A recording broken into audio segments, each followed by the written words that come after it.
A warning tonight for parents. Critics are calling it the most violent video game ever. You are over your victim, plunging the knife. A video game too violent to be released. Ripping people's heads off and blood is spewing everywhere. One of the most violent and gruesome video games ever produced. It's called Manhunt 2. Manhunt 2. Manhunt 2. Manhunt 2. The game has characters that kill and torture people in order to escape from an insane asylum. You know, kill everything as hard as you can. And why anyone would want to play that creepy, disturbing game is beyond me. After it was effectively banned in 2 countries. Preventing the game from being sold in that country. So violent, in fact, that it was banned. This is Manhunt 2, Rockstar's forgotten child and one of the most brutal, disturbing, and controversial games ever made. He was banned in most countries around the world, and even in the US he was slapped with an adults-only rating, effectively barring it from most major consoles and retail stores worldwide.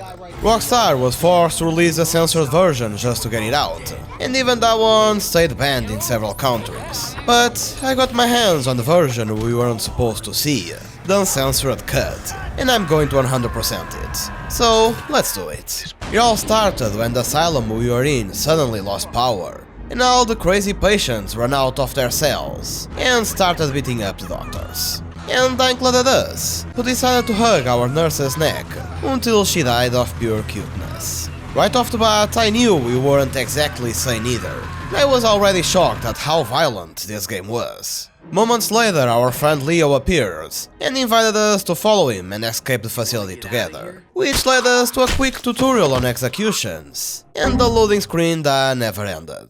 I tried restarting the game to no avail, and after countless hours of trial and error, nearly losing my mind while testing fixes and downloading different versions of the game, I finally managed to get it to work. Nice. Now in the game I walked around a bit, completely ignoring the fact that this was supposed to be a stealth game, and ended up face to face with some random nutcases, who started pissing on us, and shucking poop in our faces. I honestly can't believe this is a Rockstar game. Then, after getting roasted for our incompetence by Leo, I watched someone doing some healthy pull-ups, and executed our first ever execution, which made us throw up.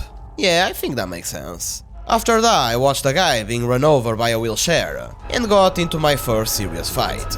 It was kinda hard to get hang of the controls at first, but I eventually did it, and put our friend to rest.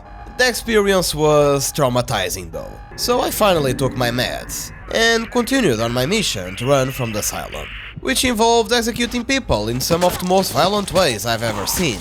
And don't worry, it will only get more gruesome as time goes on. You too, please, be kind.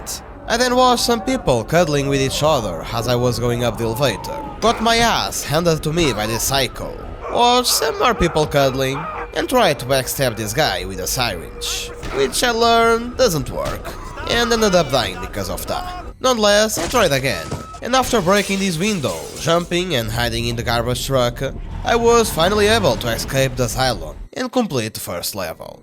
The next order of business was to visit our childhood house, where Leo says there's something we need. The only problem is that the project will be looking for us there, so we need to be quick and make sure no one sees us. Stupid as I am, I obviously caught their attention straight away, and had to go for plan B, which was to beat them up.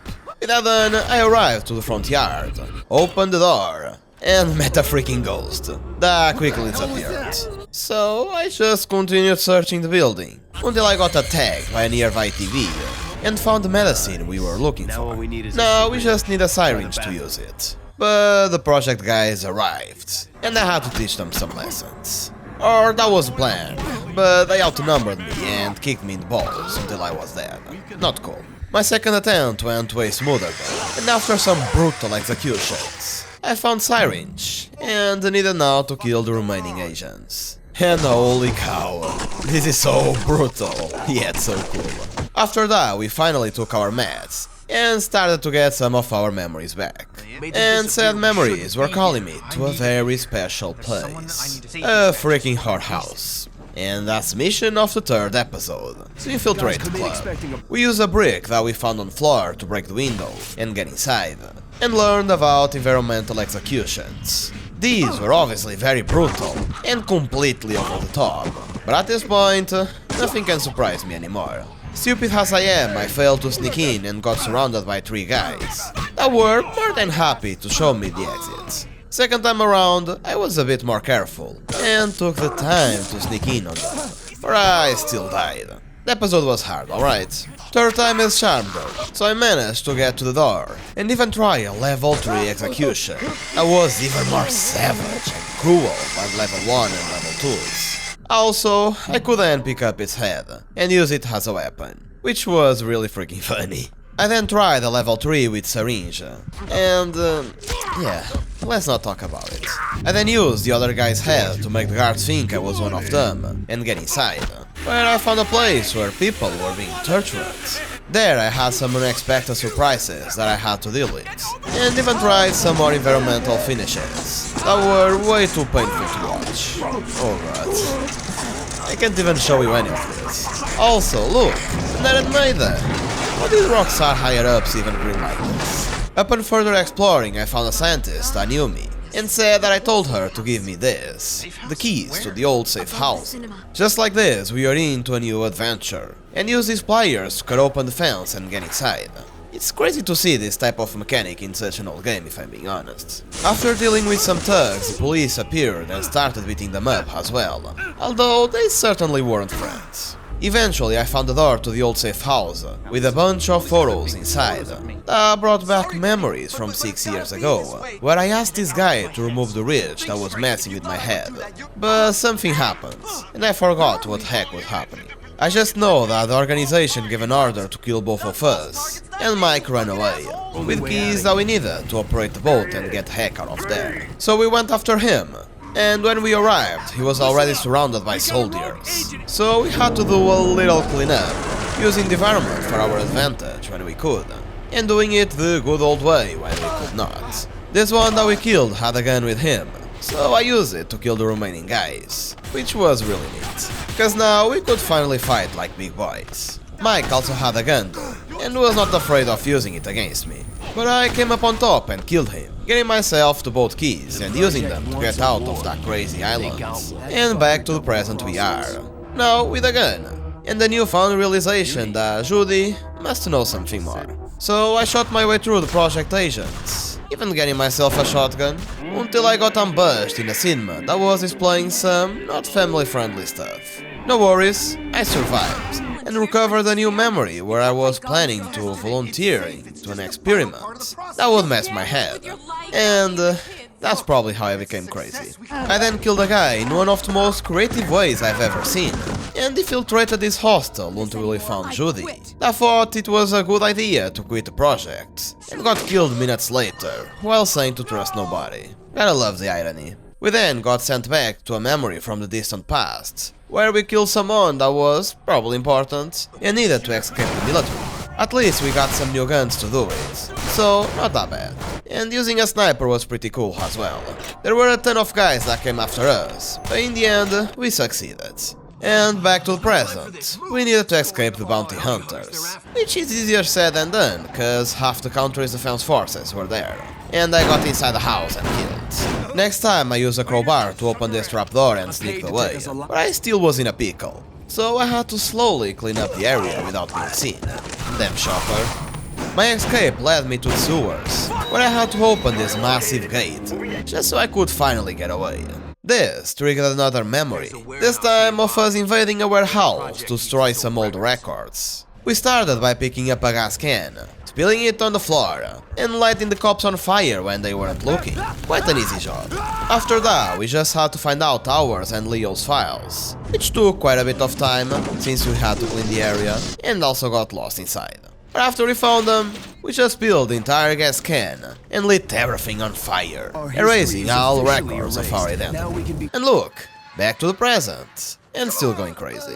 Our next job was to catch Dr. Pickman, who is head scientist of the entire project. Obviously, he was very well guarded, so we had to slowly, but surely eliminate them one by one, until we arrived to the veterinary lab, where they were making experiments on animals. Kinda creepy, not gonna lie. Also, apparently, we were the only success they had with implants. After this point, things became way more chaotic, and we just shot our way to this room, looks to be the place where they hypnotized us and made the implant. Yep, that's true.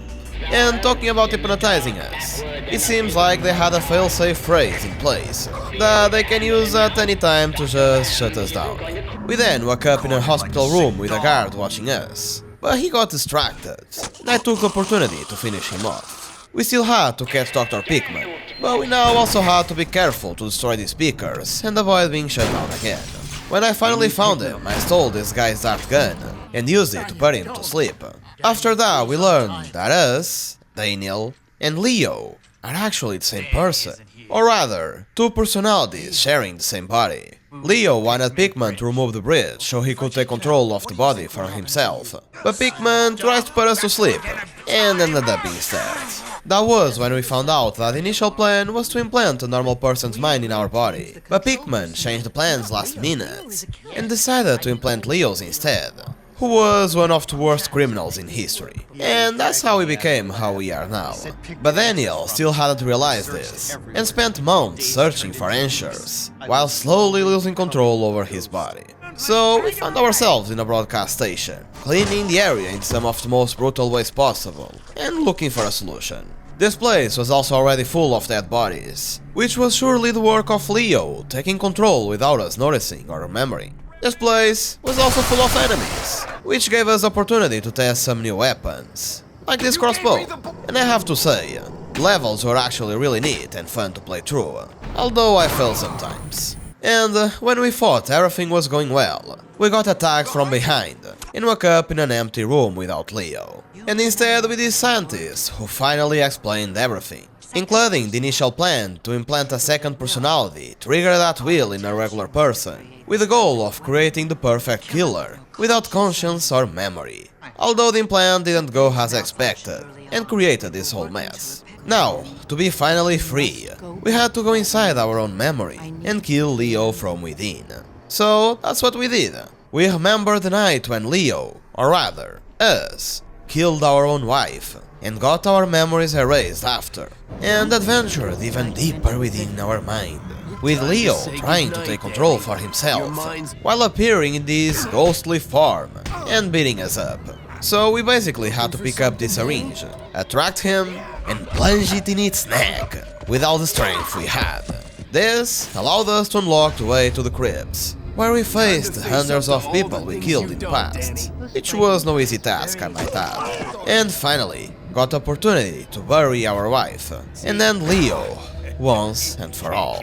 With that done, we woke up in an unknown place, with all our memories erased once again, and were free to start a new life. Whoa, what a game, my friends, what a game. As usual, if you like this one, make sure to watch this other one right here, and I'll see you there. So, until then.